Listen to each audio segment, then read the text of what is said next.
താനിത് വേറെ ആരെങ്കിലും വിളിച്ചു പറഞ്ഞു? ഇല്ലെന്നേ. അല്ല, തനിക്കിനി ആള് തെറ്റിയൊന്നും അല്ലല്ലോ? അല്ല, ആളിത് തന്നെ. ആ അല്ല, ഈ മിമിക്രിക്കാരുണ്ടേ, കണ്ടാ അതുപോലൊക്കെ തന്നെ ഇരിക്കും, അതുകൊണ്ട് ചോദിച്ചതാ. ശരി. ആ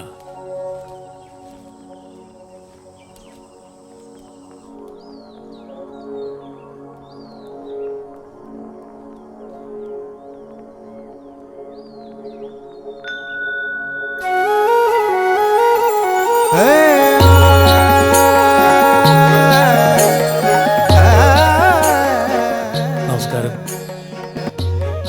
നമസ്തേ. നമസ്കാരം.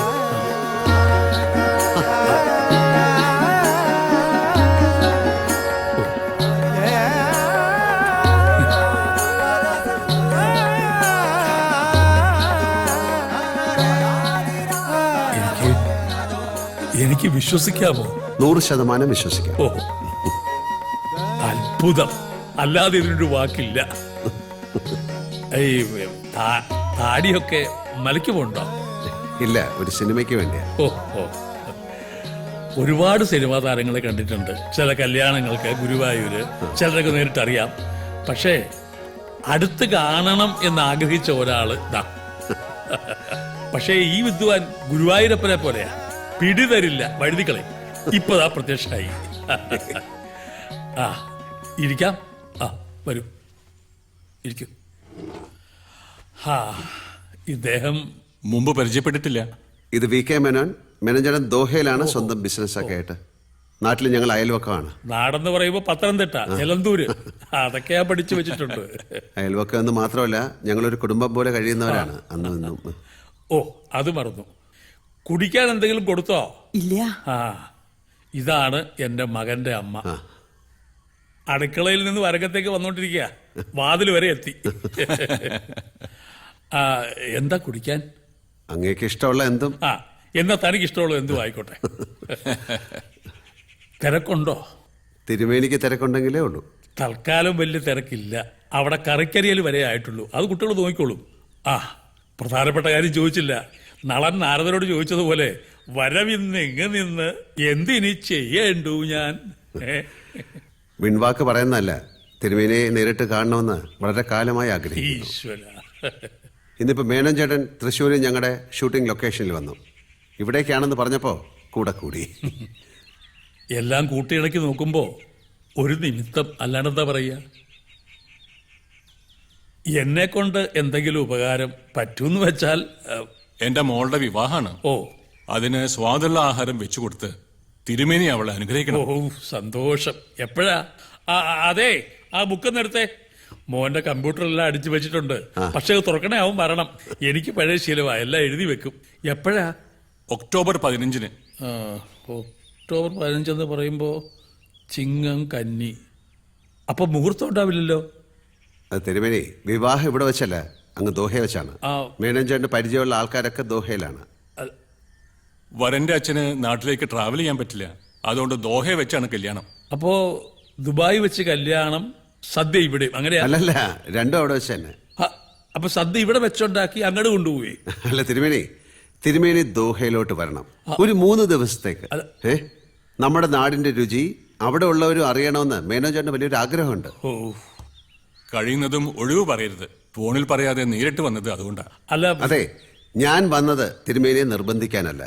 പക്ഷെ മേനോൻ ചേട്ടന്റെ ആഗ്രഹം സാധിച്ചു കിട്ടണമെന്ന് എനിക്കൊരു ആഗ്രഹമുണ്ട്.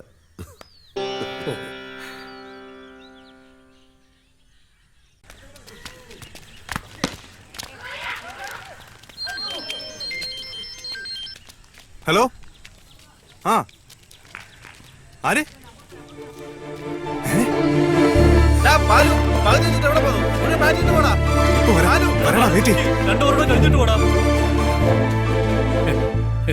ഈ ഗ്യാസ് എന്ന് പറയുന്ന സാധനം ഞാൻ ഉപയോഗിക്കില്ല. വിറക് അതിൽ തന്നെ വേവണമല്ല. ഈ തെങ്ങും റബ്ബറും ഒന്നും പറ്റില്ല. നല്ല പുളിമ്പറക് തന്നെ വേണം. പിന്നെ തൊണ്ട, ചിരട്ട, കൊതുമ്പ് അതൊക്കെ ആവാം. ആ, പിന്നെ വെള്ളം, ക്ലോറിൻ ചേർത്ത പൈപ്പ് വെള്ളം പറ്റില്ല. ശുദ്ധമായ കിണറ്റിൻ നീര്, ഇതൊക്കെ കിട്ടുമോ നിങ്ങളുടെ ദുബായില്? വെള്ളം ശുദ്ധമാണ്. പിന്നെ വിറകും മറ്റും അവിടെ നിന്ന് സംഘടിപ്പിക്കാവുന്നേ ഉള്ളൂ. പാത്രങ്ങള് ഈ ചെമ്പ്, വാർപ്പ് അതൊക്കെ തന്നെ വേണം. അല്ലാതെ ഈ അലുമിനിയം പാത്രം ഒന്നും പറ്റില്ല. വേണ്ട തിരുമേനി, നാട്ടിൽ എന്തൊക്കെ സൗകര്യങ്ങളുണ്ടോ അതൊക്കെ അവിടെ ഒരുക്കി തരും മേനോൻ ചേട്ടൻ. അതിനുള്ള ആൾക്കാരുണ്ട്, മനസ്സുണ്ട്, സൗകര്യങ്ങളുണ്ട്. പിന്നെന്താ? സമ്മതിച്ചു. പക്ഷേ ഈ ദേഹണ്ഡം പോലെ തന്നെയാണ് വിളമ്പും. അതിലും സ്വാദ് തോന്നണം. കൂട്ടിന് എത്ര ആളെ വേണമെന്ന് പറഞ്ഞാൽ മതി, അതൊക്കെ ഒരുക്കി തരും. കാര്യം കേമായ മതി. ആ, കാര്യം കേമാവുക. രുചിയുള്ള ഭക്ഷണം വൃത്തിയായും വെടുപ്പായും ആസ്വദിച്ച് കഴിക്കുക. രേവതിയല്ലേ നക്ഷത്രം? അതെ. ആ, ആഗ്രഹിക്കുന്നൊക്കെ നേടിയെടുക്കാൻ ഒരു പ്രത്യേക ബിരുദമുണ്ട് ഈ ജാതകക്കാർക്ക്. അതെ, ഈ പ്രഥമനിലെ അട ഇത്ര സ്വാദുള്ളതാക്കുന്ന വിദ്യ തിരുമേനി എനിക്ക് പറഞ്ഞു തരണം. ഓ, പാചകത്തിലും താല്പര്യമുണ്ടെന്ന് എനിക്കറിയാം. പാചകക്കാരനായി തന്നെ അഭിനയിച്ച ഒരു സിനിമയുണ്ടല്ലോ, എന്താ അതിന്റെ പേര്? പവിത്രം. പവിത്രം. പിന്നെ ചില ആഴ്ചപ്പതിപ്പിലൊക്കെ ചില പാചകക്കുറിപ്പ് ഞാൻ വായിച്ചിട്ടുണ്ട്. കൊള്ളാം, കേമാണ്. ഇതാണ് മകൻ. ബാലശങ്കർ അച്ഛന്റെ കൂടാ? ഏയ്, ബിടെക് കഴിഞ്ഞു, MBA പാസ്സായി. ബാംഗ്ലൂരിൽ നിന്ന് ഒരു ജോലിക്കുള്ള വിളി കാത്തിരിക്കുക. പക്ഷെ ഇപ്പോ ഈ സച്ചിൻ ടെണ്ടുൽക്കർ കളി നിർത്തിയല്ലോ, ആ സ്ഥാനത്തേക്ക് കയറിപ്പറ്റാനുള്ള ഒരു അധ്വാനത്തിലാണ്. എന്തിനാ വേറെ ജോലി? അച്ഛൻ്റെ ഈ കൈപ്പുണ്യെങ്കിൽ വാങ്ങിച്ചാൽ പോരെ. അതൊന്നും പറ്റില്ല. ന്യൂ ജനറേഷനാ. കഥകളി, കൂടിയാട്ടം, ശാസ്ത്രീയ സംഗീതം, പാചകം, ഇതിനോടൊന്നും ഒരു താല്പര്യമില്ല. താല്പര്യമില്ലെന്ന് മാത്രമല്ല, ലേശ പുച്ഛമുണ്ടോന്നൊരു സംശയം. ഹേയ്, അങ്ങനൊന്നുമില്ല. ബാലശങ്കർ അച്ഛന്റെ കൂടെ ദോഹ വരണം. അവിടെ കൊള്ളാവുന്ന എന്തെങ്കിലും ട്രൈ ചെയ്യാലോ. വരാം. സർ, ഒരു ഫോട്ടോ എടുത്തോട്ടെ. ഹേയ്, കുഴപ്പമില്ല, കുഴപ്പമില്ല. നിന്നോളൂ, ഞാൻ എടുത്തു തരാം. അങ്ങ് കൊടുക്ക. ബോളറാണോ ബാറ്റ്സ്മാൻ ആണോ? രണ്ടും ഉണ്ട്. ബാറ്റിംഗ് ആണ് കൂടുതൽ. സർ, തോളത്തൊന്ന് കൈ ഇടണം. പിന്നെന്താ, വാ.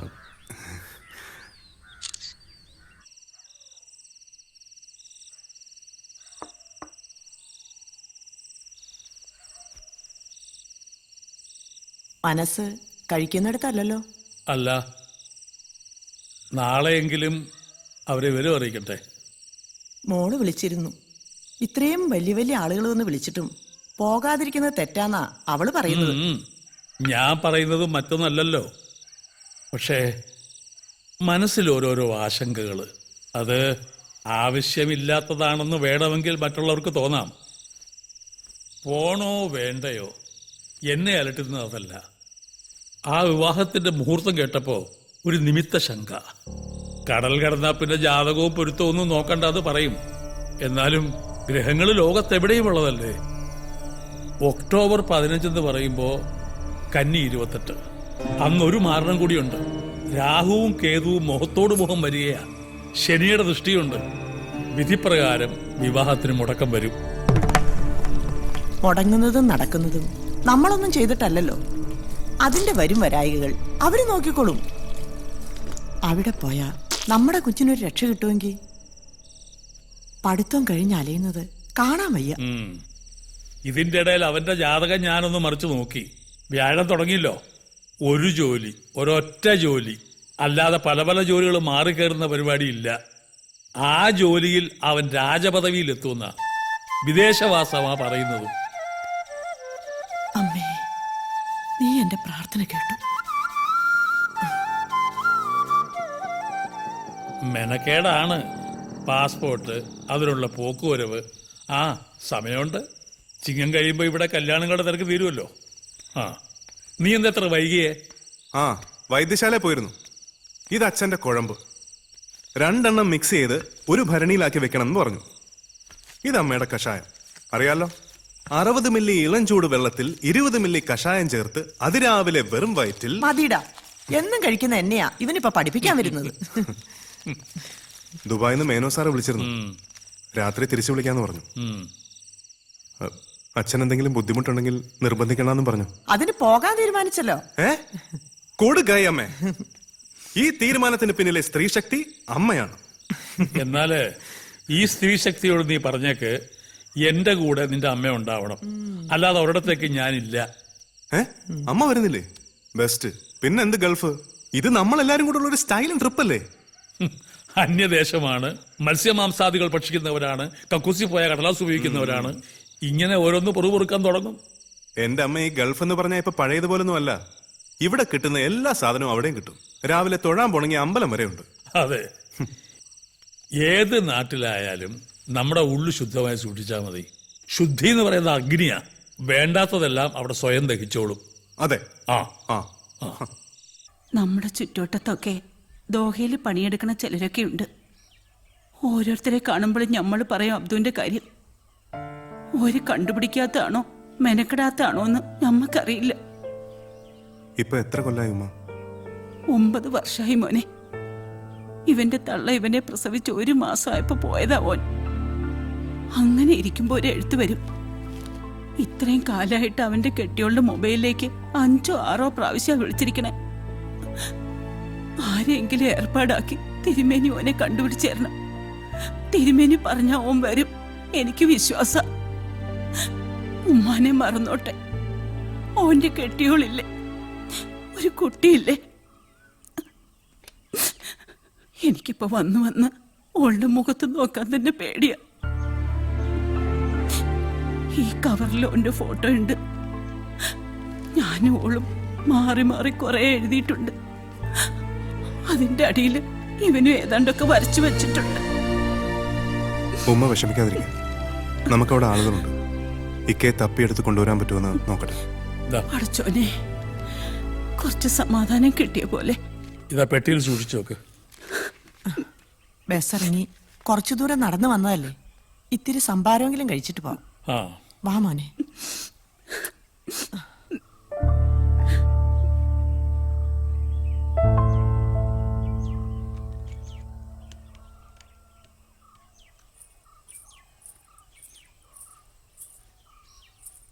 എന്താ അമ്മയുടെ കയ്യിലൊരു സഞ്ചി? തിന്നാൻ കൊള്ളാവുന്ന വല്ലതും ആണോ? ഇത് കുറച്ച് കടുമാങ്ങയാ. ആ ആളകത്തുണ്ട്. ബാലു, ഏട്ടൻ ഒരു വട്ടം പറയും, അതങ്ങോട്ട് സാധിച്ചു കൊടുത്തേക്കണേ. എന്താ കാര്യം? അത് ഏട്ടൻ പറയും.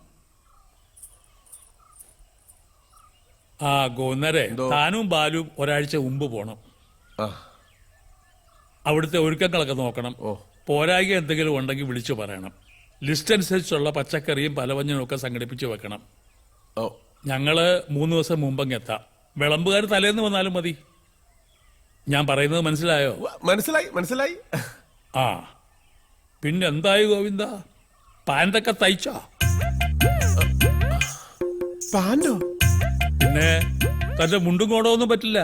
വിമാനത്തിൽ കയറണമെങ്കിൽ നല്ല പാൻറ്റും കോട്ടും ഒക്കെ വേണം. അയ്യോ, അതൊന്നും ബാലു പറഞ്ഞില്ലല്ലോ. പറഞ്ഞില്ലായിരുന്നു? ഇല്ല. അപ്പൊ കുഴയല്ലോടാ ബാലുവേ. പാന്റ് ഇപ്പം എന്റെ പഴയത് 1-2 തപ്പിയെടുക്കാം. പക്ഷേ കോട്ടിന്റെ കാര്യം ഇപ്പൊ എന്ത് ചെയ്യുന്ന? കോട്ടൊരെണ്ണം വേണേ ആരോടെങ്കിലും കടം വാങ്ങാം, ഇല്ലേ തപ്പിക്കാം, സമാധാനമുണ്ട്. ഇപ്പൊ അതല്ല. കല്യാണം കഴിഞ്ഞ അമ്മിനിയെ ഞാൻ എങ്ങും കൊണ്ടുപോയിട്ടില്ല. അവളും കൂടെ പോന്നോട്ടെ എന്ന് ഒരാഴ്ച അയച്ചു നിന്നാൻ തുടങ്ങിയിട്ട് അതിന് മണിയടിക്കാനാ ഈ കടുമാകാൻ ഭരണി. ഇനി എങ്ങനെ ശരിയാവാനാ ഗോവിന്ദേട്ടാ? 15 പേരുടെ ലിസ്റ്റും പോയി, അവരുടെയൊക്കെ വിസയും ടിക്കറ്റും റെഡി ആയിക്കൊണ്ടിരിക്കുക. 15 പേരോ? അതെന്തിനാ? 5 ദേഹെണ്ണം, 10 പേര് വിളമ്പ്. ആ വിളമ്പിന്റെ 10 പേരുടെ കൂട്ടത്തില് അമ്മണിയെ കൂടി ദേഹണ്ണത്തിന് ഒരു സഹായം ആവുമല്ലോ. ഇല്ലെങ്കിൽ കിടന്നു പൊറുക്കാനൊക്കൂല. ഇനി ഒരാളെ വെട്ടി ഒരാളെ കയറ്റി അതൊന്നും നടക്കില്ല. ഇങ്ങനൊരു വ്യാമോഹം ഉണ്ടെങ്കിൽ അത് നേരത്തെ പറയണ്ടേ എന്റെ ഗോവിന്ദേട്ടാ? ഇന്ന് അവൾ എന്നെ കൊല്ലും. അതിനിത് ടൂറൊന്നും അല്ലല്ലോ. ഞാൻ അവളെ പറഞ്ഞ് മനസ്സിലാക്കിക്കോളാം. താ സമാധാനായിട്ടിരിക്കും. ആ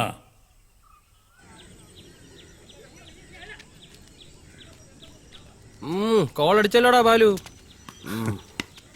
ബിടെക് അല്ലെങ്കിൽ ഞാനൊരു ഡിഗ്രിക്കാരനാ. എന്ത് പണിയാണെങ്കിലും വേണ്ടൂല, ഈ നാട്ടുകാരുടെ ചോദ്യങ്ങളിൽ നിന്ന് ഒഴിവായാ മതി. ഇതാരാടാ ഇത്? ആ ഇതാണ് മേനോ സാർ, ഞങ്ങളുടെ അവിടുത്തെ ഹോസ്റ്റാ. അപ്പൊ ലാലേട്ടനോ?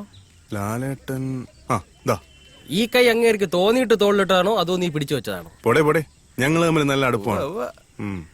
ഇനി അവന് വേണമെങ്കിൽ സിനിമയിലും അഭിനയിക്കാം. ചെങ്കീരല്ലേ ഒതുക്കി വെച്ചിരിക്കുന്നത്. സമയോടെ. അയ്യോ, പക്രു ഔട്ടായി. ചെല്ല്.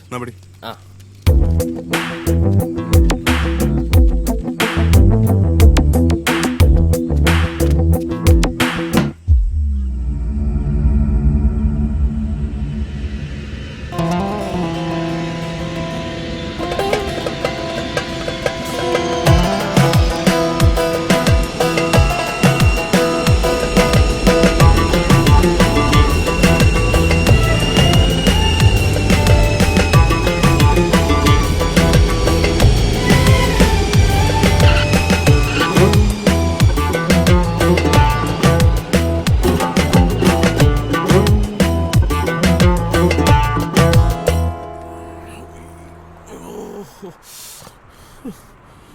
നമ്മളെ വിളിക്കാൻ വരാന്ന് പറഞ്ഞ ആളെ കാണുന്നില്ലല്ലോ.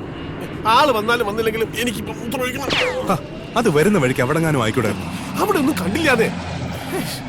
ഞാൻ ഈ കാറിനിടയിൽ ഒന്ന് ഒഴിച്ചോട്ടെ. ചതിക്കല്ലേ, നമുക്ക് വഴി ഉണ്ടാക്കാം. അയ്യോ, ബാലശങ്കർ, അതെ, ഇത് ഗോവിന്ദൻ നായരല്ലേ? എങ്ങനെ മനസ്സിലായി? വേഷം കണ്ടപ്പോ മനസ്സിലായി. ഞാൻ ജോസ്മോൻ. വണ്ടി ഇതാ കിടപ്പുണ്ട്, അങ്ങോട്ട് പോവാം. വന്നാട്ടെ.